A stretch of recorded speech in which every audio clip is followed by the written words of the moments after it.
Hi dears, ഞാൻ ലയന. നിങ്ങൾക്ക് പൂക്കളെ ഇഷ്ടമാണെങ്കിൽ, ചെടികളെയും ഗാർഡനിങ്ങും ഒക്കെ ഇഷ്ടമാണെങ്കിൽ മൈ പ്ലാന്റ്സ് എന്ന എൻ്റെ ഈ ചാനൽ സബ്സ്ക്രൈബ് ചെയ്യുക. ഇന്ന് നമുക്ക് ഈ ഒരു ചെടിയെ പരിചയപ്പെടാം. ഈ ചെടി എന്ന് പറഞ്ഞു കഴിഞ്ഞാൽ എല്ലാവർക്കും അറിയാവുന്ന ഒരു ചെടിയാണ്, പ്രത്യേകിച്ചൊരു പരിചയപ്പെടുത്തലിൻ്റെ ആവശ്യമില്ല. ഇത് മണി പ്ലാന്റ് ആണ്. നമ്മൾ എല്ലായിടത്തും സർവ്വസാധാരണമായിട്ട് കാണുന്ന ഒരു ചെടിയാണിത്. ഈ ചെടി ലോകത്ത് എല്ലായിടത്തും ഒരുപോലെ വളർത്തപ്പെടുന്ന ഒരു ചെടിയാണ്. ഈ ചെടിക്ക് വേറൊരു പേരുള്ളത് പോത്തോസ് എന്നാണ്. പോത്തോസ് അല്ലെങ്കിൽ ഡെവിൾസ് ഐവി എന്ന് പറയും. അപ്പോൾ ഇതിൻ്റെ പലതരം വെറൈറ്റികളുണ്ട്.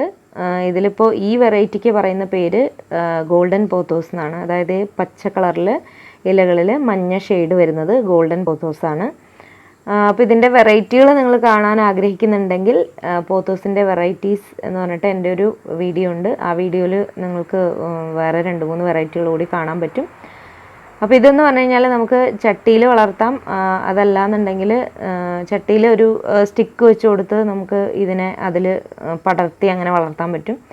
അതല്ലാന്നുണ്ടെങ്കിൽ ഇതിനെ ഹാങ്ങിങ് പ്ലാന്റായിട്ട് വളർത്താൻ പറ്റും. അപ്പോൾ എൻ്റെ ഈ ചെടി എന്ന് പറയുന്നത് ഞാൻ ഹാങ്ങിങ്ങിൽ ഇടാൻ വേണ്ടി ഉദ്ദേശിച്ചാണ് ഇതിനെ വളർത്തിയിരിക്കുന്നത്. അപ്പോൾ അതിന് വേണ്ടിയിട്ടാണ് ഇങ്ങനെ ഈ ഒരു ചെറിയ ചട്ടിയിൽ ഇതിനെ വളർത്തി നല്ല ബുഷാക്കി വളർത്തിയിരിക്കുന്നതാണ് നിങ്ങളിപ്പോൾ കാണുന്നത്. അപ്പോൾ ഇതിന് എയർ പ്യൂരിഫൈ ചെയ്യാനുള്ള ഒരു കഴിവുണ്ട്. അപ്പോൾ നമ്മൾ തീർച്ചയായിട്ടും നമ്മുടെ വീട്ടിലും അല്ലെങ്കിൽ നമ്മുടെ ഗാർഡനിലൊക്കെ ഉൾപ്പെടുത്തേണ്ട ഒരു ചെടിയാണ് മണി പ്ലാന്റ് എന്ന് പറയുന്നത്. ഇതിൻ്റെ ഈ വള്ളികൾ കണ്ടാൽ മനസ്സിലാവും. ഇതിൻ്റെ എല്ലാ ജോയിൻറ്റിൽ നിന്നും ഇതിന് വേരുകൾ, ഈ ഇലകൾ വന്നിട്ടുള്ള ആ ജോയിൻറ്റിലൊക്കെ ഇതിന് വേരുകളുണ്ട്. അപ്പോൾ ഈ വേരുകൾ നമ്മൾ സ്റ്റിക്ക് വെച്ച് കൊടുക്കുകയാണെന്നുണ്ടെങ്കിൽ അതിലേക്ക് ആ വേരുകൾ ഇറങ്ങിയിട്ട് അത് വളരുകയാണ് ചെയ്യുന്നത്. അപ്പോൾ ഇങ്ങനെ ഹാങ്ങിങ്ങിൽ വളർത്തുകയാണെങ്കിൽ ഇതിങ്ങനെ നല്ല ഭംഗിയായിട്ട് നമുക്ക് തൂക്കിയിടാൻ പറ്റും.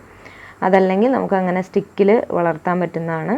അപ്പോൾ ഇതിനെ ഇൻഡോറായിട്ടും ഔട്ട്ഡോറായിട്ടും വളർത്താൻ പറ്റുന്ന ഒരു ചെടിയാണ്. ഇൻഡോറായിട്ട് നമ്മൾ ഈ ചെടിയെ വളർത്തുകയാണെന്നുണ്ടെങ്കിൽ നമുക്ക് ഒരു ബോട്ടിലിൽ വെറുതെ വെള്ളം നിറച്ച് നമുക്ക് ഇതിൻ്റെ ഒരു തണ്ടിട്ട് വെച്ചാലും നന്നായിട്ട് വളർന്നു വരുന്ന ഒരു ചെടിയാണിത്.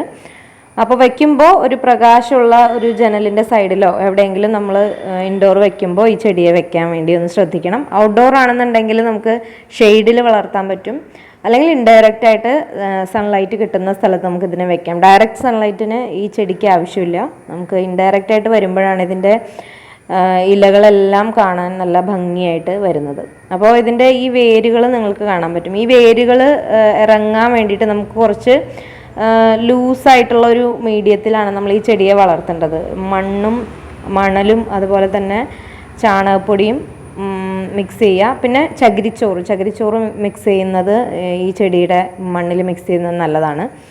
അപ്പോൾ അങ്ങനെ മിക്സ് ചെയ്തൊരു മീഡിയത്തിൽ നമുക്ക് ഈ ചെടിയെ വളർത്താവുന്നതാണ്. ഈ ചെടി ഒരു ഇലച്ചെടി ആയതുകൊണ്ട് നൈട്രജൻ കൂടുതലുള്ള വളങ്ങളാണ് ഈ ചെടിക്ക് കൊടുക്കേണ്ടത്. അപ്പോൾ നമ്മൾ NPK സെലക്ട് ചെയ്യുകയാണെന്നുണ്ടെങ്കിൽ NPKയിൽ Nൻ്റെ അളവ് കൂടുതലുള്ള ഒരു വളം നമുക്ക് സെലക്ട് ചെയ്താൽ, അതായത് നൈട്രജൻ്റെ അളവ് കൂടുതലുള്ള ഒരു വളങ്ങളാണ് നമ്മൾ ഈ ചെടിക്ക് സെലക്ട് ചെയ്ത് കൊടുക്കേണ്ടത്. ഇതിൻ്റെ ഇലകളിലും സ്പ്രേ ചെയ്ത് കൊടുക്കാവുന്നതാണ്. NPK നമുക്ക് ഇതിൻ്റെ ഇലകളിൽ സ്പ്രേ ചെയ്ത് കൊടുക്കാവുന്നതാണ്. അതല്ലാന്നുണ്ടെങ്കിൽ ഓർഗാനിക്കായിട്ട് നമുക്കിതിനെ വളർത്താൻ ചാണകപ്പൊടി മാത്രം കൊടുത്താൽ മതി. അതിൻ്റെ മാത്രം ആവശ്യമുള്ളൂ. നല്ല ഭംഗിയായിട്ട് ഈ ചെടി വളർന്നു വരുന്നതാണ്.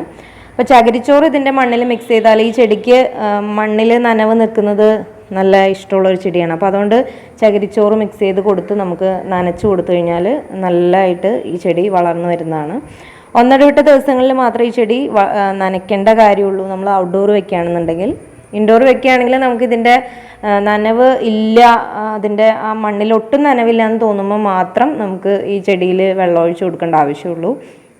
നമുക്ക് പുറത്ത് വെക്കുകയാണെന്നുണ്ടെങ്കിലാണ്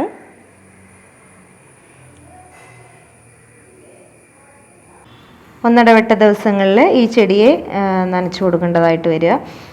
നമ്മൾ സമ്മർ സീസൺ ആണെന്നുണ്ടെങ്കിൽ കുറച്ചധികം വെള്ളം ഈ ചെടിയിൽ ഉണ്ടെന്നുണ്ടെങ്കിലും പ്രശ്നങ്ങളൊന്നും ഉണ്ടാവില്ല ഈ ചെടിക്ക്.